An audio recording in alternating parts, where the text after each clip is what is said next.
Welcome back, listeners, to the BizBlend podcast where business meets real, raw talk. And growth isn't just about the numbers, it's about creating lasting impact. I'm your host, Sana, and today in this episode, we are diving into a topic that feels more urgent than ever: inclusive entrepreneurship. Now, what does it really mean to build wealth in spaces that have historically been denied access? How do we redefine who gets a seat at the table or who builds the table first itself? So, listeners, joining me is someone who doesn't just talk about these questions, she lives the answers. Meet Elaine Rasmussen, a former Wall Street wealth analyst. She's now a force for economic justice. As founder and CEO of Social Impact Now and ConnectUP Institute, she's helped over 400 underestimated entrepreneurs access the capital and tools they need to thrive. She's leading multi-million dollar integrated capital fund focused on building generational wealth in communities that have too often been left out of the conversation. And Ellen has this unique ability to make complex systems personal and also bold, which may sound impossible or maybe difficult ideas actionable. She challenges the way we think about leadership, legacy, and the true meaning of wealth. So, everyone, get ready for an energetic, unfiltered conversation packed with tactical wisdom and, as always, a dash of fun. So, with that, Ellen, welcome to the show, and it is such an honor to have you with us. Thank you. It's an honor to be with you. I'm so excited for this conversation. Beautiful, beautiful. Elaine, inspiring journey. You have transitioned from Wall Street to championing inclusive wealth. So, what sparked that shift, and what have you learned about the gaps in how all this capital is distributed? Yes. So thank you for that question. So the way that this really hit me, I started my career as a stock analyst, and this was back in the 80s, a very, very different time. And I actually, after doing that job, which I loved, but when I looked around, I think at the time I was the only woman who wasn't a secretary. And I believe I was the only woman of color, and I think there were only a couple of people of color who worked in that particular office, which happened to be in Santa Barbara, California, which happens to be a not, at that time, very diverse community. So while I love my job, I felt like I didn't have the emotional fortitude to stay in finance as a career. So I actually pivoted and did a whole career in marketing, communications, and public relations. But around 15 years ago, found myself circling back, and I was in a conference, and it was an impact investing conference. And I went to this session. It was before the conference, and it was talking about. It was a very small group of people, about 45, 50 people talking about impact investing. And the way that they were introducing themselves were, my name is so and so, I'm from so and so organization, and I have X millions or billions of dollars of assets under management. Now, because I had a finance background, I knew what all of this meant, and I knew the terms that were thrown around. And as I was listening to everybody introduce themselves, I was doing a back of the envelope calculation of how Mhm. much money was in the room and how few people who look like me were in the room. I think there were 5 women, and I think there were 3 people of color. And I started having this existential crisis of like, how did I get into this room? Who am I to be in this room with all of this money? And then it just Mhm. hit me. I'm like, "Oh, I was put in this room because I have this unique perspective, and we need to change how money moves. And we need to stop having the conversation of there isn't enough money. There is plenty enough money. We just need to redirect how money moves." And then it was a lightning rod moment of, this is now going to be my personal mission of life. I'm here to move billions of dollars in a very different way than it has moved to the places that could actually have the greatest impact, not only on our economy, but on our communities, and actually help us build the communities we actually want to see, where everyone gets to thrive, not just some people get to thrive. Absolutely. Absolutely. Wow. That is inspiring, Elaine. And sometimes access to capital, it can often feel like an insider's game, kind of reserved for those who already know the rules. And this might, this definitely can kind of stop or maybe block, or may oversee brilliant entrepreneurs simply because maybe they didn't fit the mold. So, Elaine, what drove you to step out of that system and rewrite those rules? Well, the thing for me, going back to your previous question about the gaps. So when I had a business, I'd been a serial entrepreneur, but I'd been a solo entrepreneur. This last time that I started my business in 2017, it was the first time I actually wanted to grow and build a business. The previous times that I had a business, I call myself an accidental entrepreneur. I fell into it by accident and grew a business, and it was great. And I eventually closed that business and went back to a traditional job for a lot of various reasons. But this last time in 2017, when I decided I actually wanted to start and grow a business, I was doing really Mhm. well for 2 years. And then things started to shift and change. And I realized, oh, I don't know how to grow a business. I never had to learn how to grow a business, like a scalable business. I'd grown other people's businesses, but I'd never grown my own business. And that was a very different thing. And so when I went to go and find help and the resources that I needed, I started to see something very quickly. So I'm a strategist just by nature. So I started looking around and I'm like, oh, the information and resources that were out there were for people who had never started a business before. And so I like to use a baseball analogy. There were a lot of resources that could help me get to first base. And there were a lot of resources, especially capital, if I was already on third base. But what was missing was everything in the middle. How does somebody move from first to second and second to third?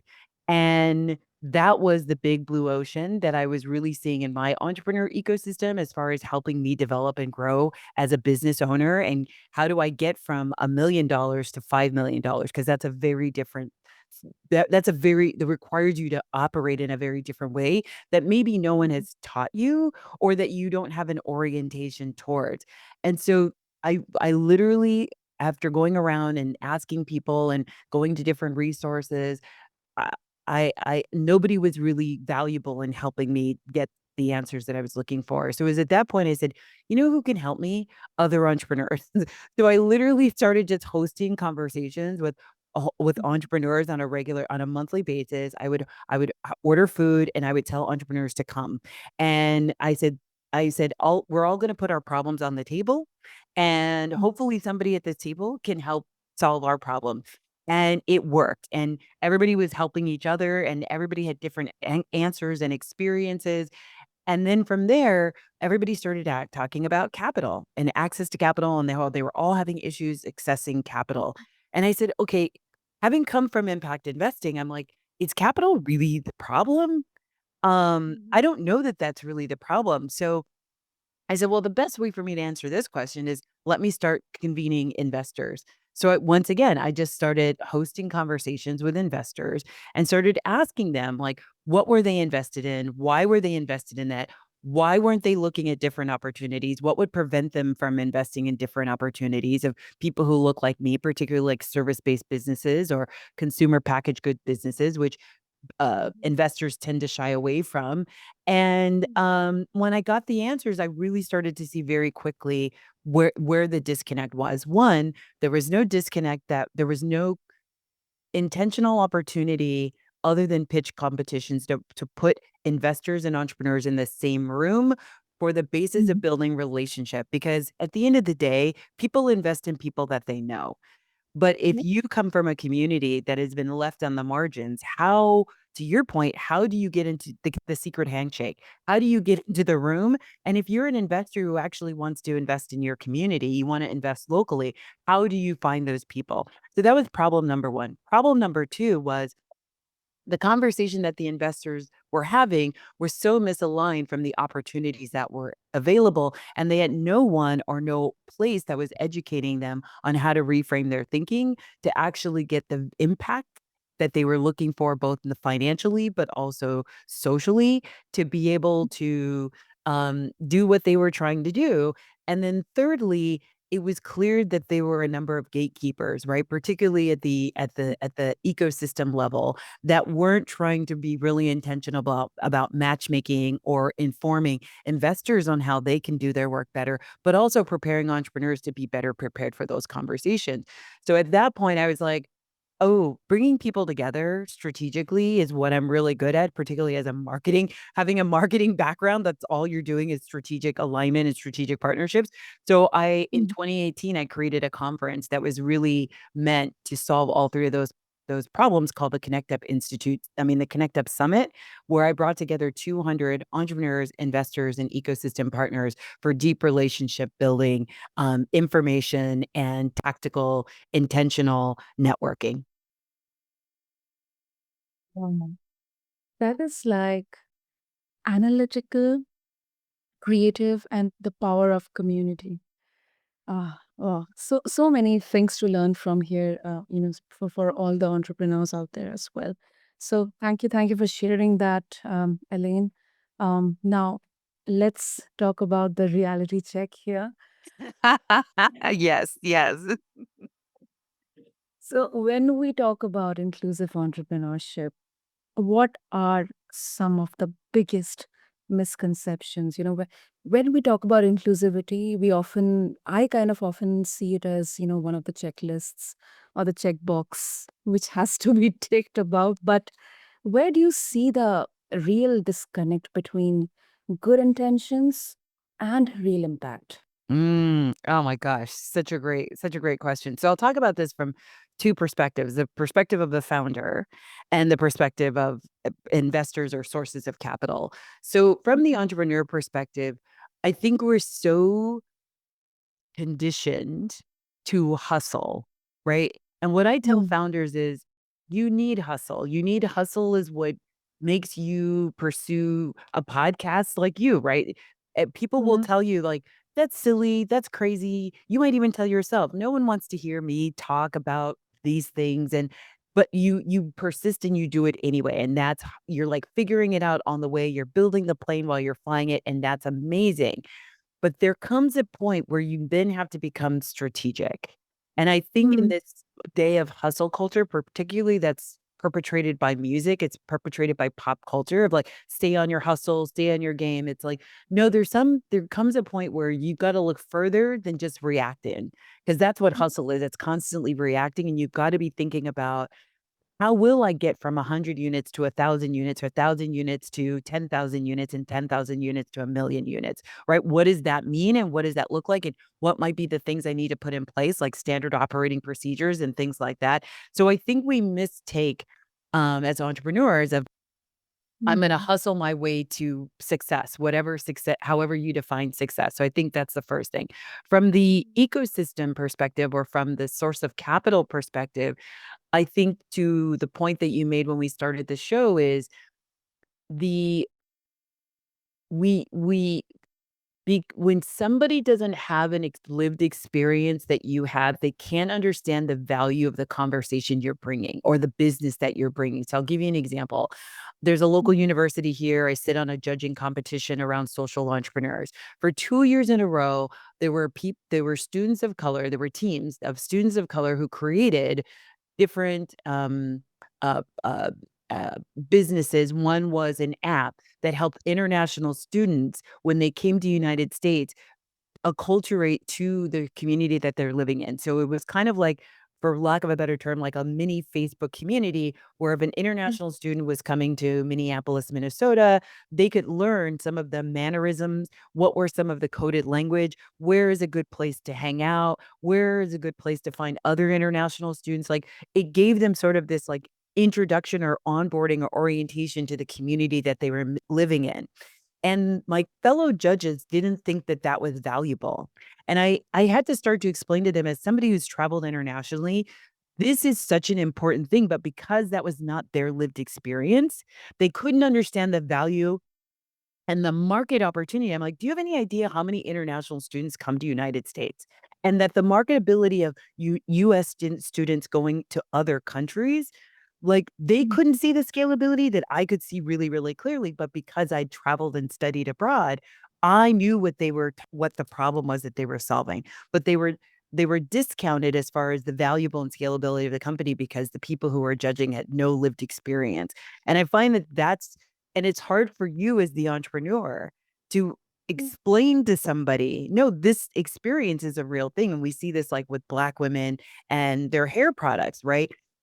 Investors don't see their products as scalable, or don't see, because they don't understand that the problem that they're solving impacts so many women who have the same hair texture, right? And that's globally, not even just the United States, but globally. So of course somebody, or even we take about gender, right? I have many of the women who come up with female reproductive products or menstruation products have often been overlooked by male investors because they don't understand the problem. And they not only do they not understand the problem, they didn't try to understand the problem. They just discounted it and then invested in another guy, right? So, and so for you as the entrepreneur, you're constantly facing these headwaters which can make you feel invalidated, make you feel like what you're doing isn't important, and it really gets hard to swim past all of that and persevere. But once again, if you've got hustle in you, you're gonna persevere anyway, but you do eventually have to move from that hustle mentality to, like, really being thoughtful and strategic and intentional about the moves that you make. That is that is 100% right. It may sound, especially to early entrepreneurs, a bit overwhelming, but I absolutely agree with you, because yes, hustle is required, but then you have to be, again, pragmatic, you know, Right. strategic and thoughtful, as you mentioned. So, um, that is really, really such an important takeaway. And you often talk about, Ellen, and you touched down upon this, about capital readiness for underestimated entrepreneurs. Because many founders who get so focused on polishing their pitch decks, I have seen this in my corporate career as well. That while polishing their pitch decks, they kind of miss the deeper preparation needed for real capital conversations. As you gave some brilliant examples in there, things like, other than the market scenario, or the target market, or anything, the demand or something like that, mindset, systems, or even like personal finance alignment. So, what exactly true capital readiness involve, especially for those who might not have the same networks or resources to lean on? That's such a great question. So when I think about capital readiness and when I talk to my founders and my investors about capital readiness, I talk about it from the lens of a couple of things. First of all, I whenever I'm coaching a business, the first question that I start off with, I have two questions that I start every conversation with. The first is, what is the life that this business is supposed to be designing? Because we often don't, particularly women, we don't start businesses to start businesses. We start businesses because we see that there's a life that we wanna have, that this Mm. business will facilitate and create. So, Right. why that's so important is I deal with founders in all different kinds of capacities. I have founders that are in very rural parts of the country, and I deal with founders that are in urban. And when talk to, like, I'll give you an example. I've got one woman that I work with. She has 5 children. She lives in rural Minnesota, and she has a daughter that is epileptic. When I asked her the question, one of her things that's really important to her is, I need to be able to be available to my epileptic daughter for 24/7.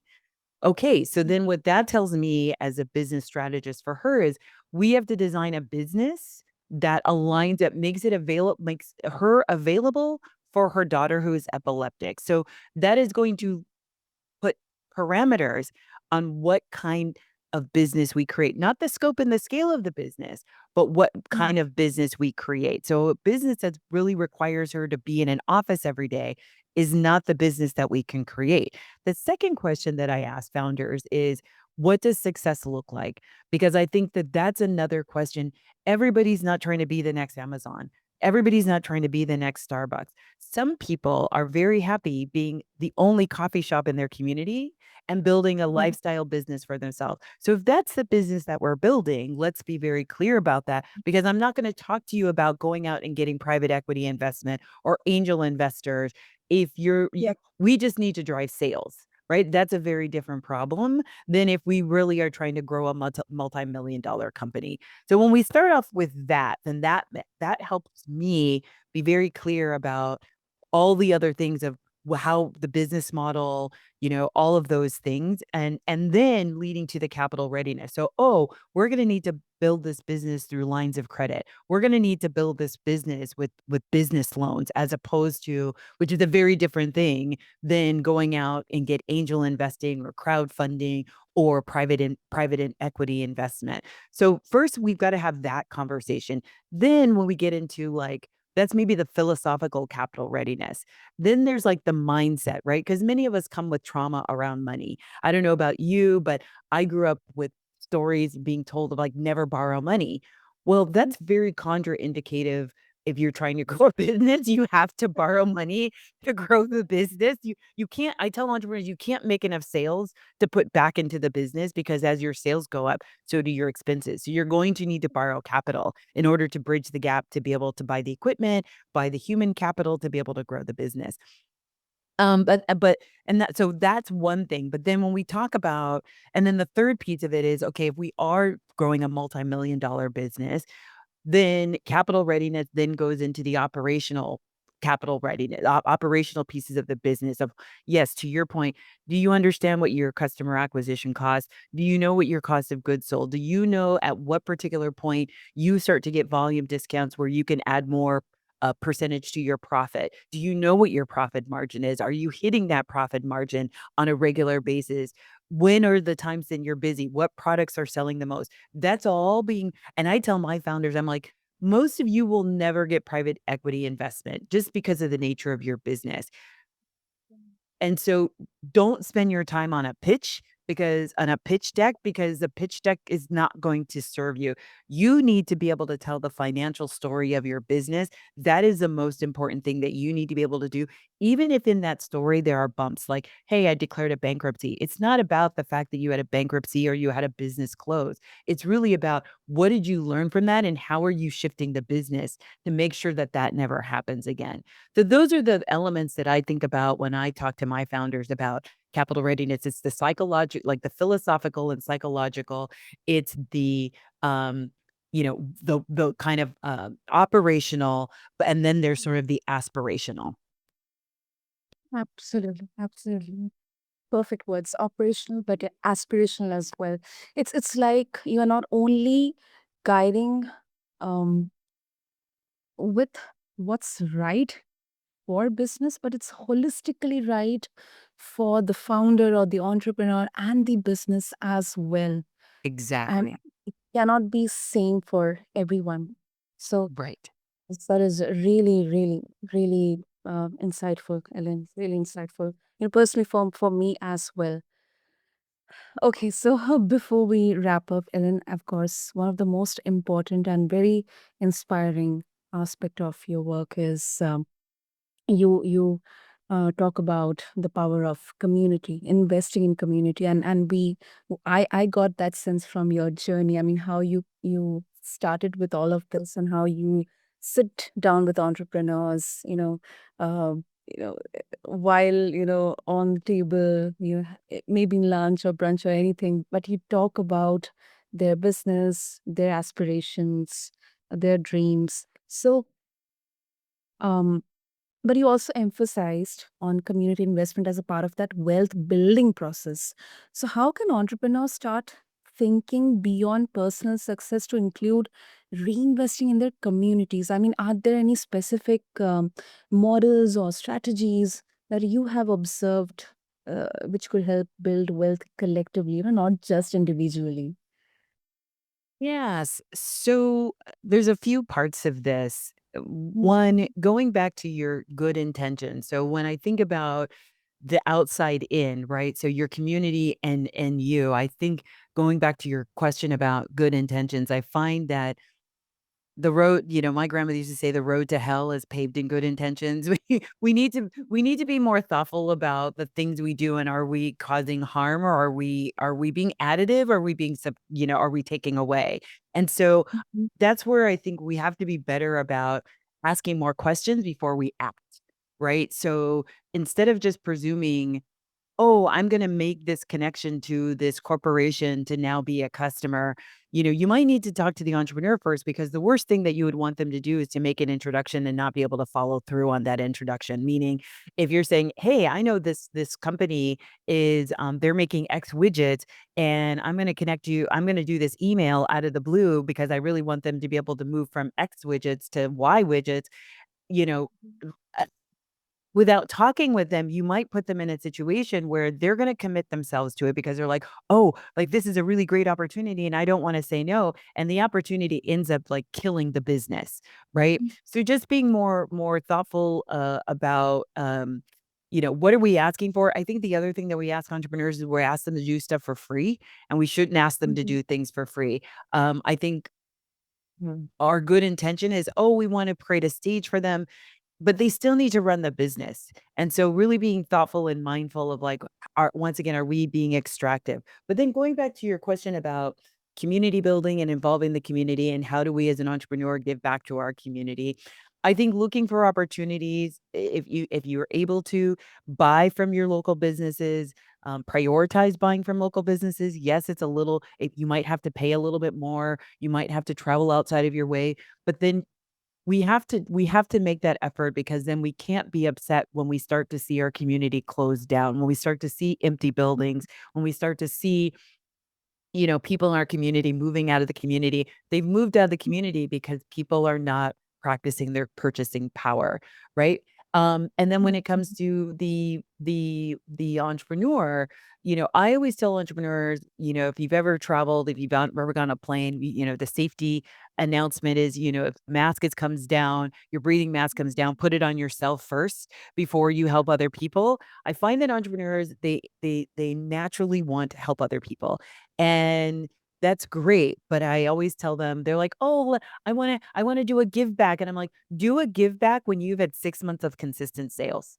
That's when I need you to do a give back, because right now you're actually not in a financial position or an operational position to help other people. Let's put your mask on first. Let's build the business up, and then you can do whatever you want. You wanna give 10% of your sales or 5% of your sales to a charity, you wanna give 5% back to, you wanna give, have people buy one, give one. Like, wait till the business is on stable ground, because Mhm. if you go under, then you've actually defeated the whole goal of what you were trying to do to reinvest in your community. So build up your business, make it a strong backbone, make it solid, and then you can decide what does that look like as far as giving? Does that mean you're going to invest in other entrepreneurs? Does that mean you're going to give to a local charity? Does that, whatever that looks like, but build up your business first. Take care of home first before you go out and try to save the world. Absolutely. Absolutely. Oh, lovely, lovely. Ellen, so before we wrap up, if our listeners would like to connect with you, what's the best way to do that? Absolutely, they can connect with me. I think I sent you my link tree. You can just Mhm. link tree me at Do Different Better. Anything that I've got coming up, whether it be workshops or upcoming shows on my podcast, Do Different Better, you can access there.